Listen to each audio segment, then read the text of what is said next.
The offside rule in football is a fundamental aspect of the game that regulates player positioning in relation to the opponent's goal line when the ball is played to them. The rule is designed to prevent goal hanging and promote a fair balance between attackers and defenders.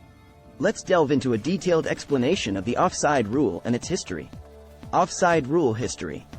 The offside rule has evolved over the centuries as football developed from its earliest forms into the modern game.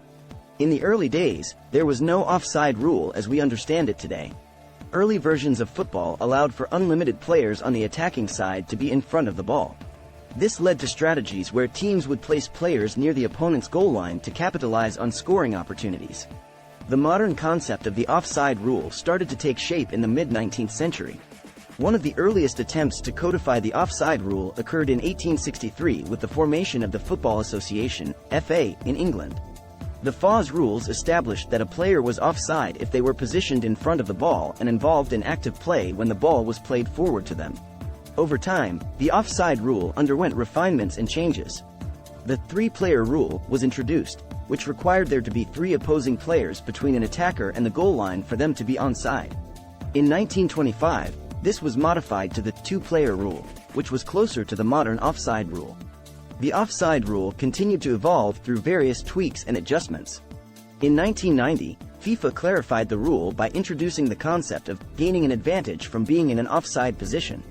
This clarified that players in offside positions could be penalized even if they didn't touch the ball but gained an unfair advantage from their position. In recent years, technology such as video assistant referee, VAR, has been introduced to aid referees in making accurate offside decisions, as determining offside can sometimes be challenging in real time. The offside rule's history is marked by a progression towards more clarity and fairness, with the ultimate goal of maintaining balance and integrity in the game between attackers and defenders. Offside rule explanation. A player is considered to be in an offside position if they are nearer to the opponent's goal line than both the ball and the second-to-last defender, usually the last outfield player, when the ball is played to them by a teammate. However, being in an offside position is not an offense in itself. A player is only penalized for being in an offside position if they become actively involved in the play, which can happen in the following ways. Gaining advantage. If a player gains an advantage from being in an offside position, such as playing the ball after a rebound or deflection from an opponent. Interfering with an opponent. If a player interferes with an opponent's ability to play the ball by obstructing their line of vision or making a movement towards the ball. Gaining an advantage from being in that position.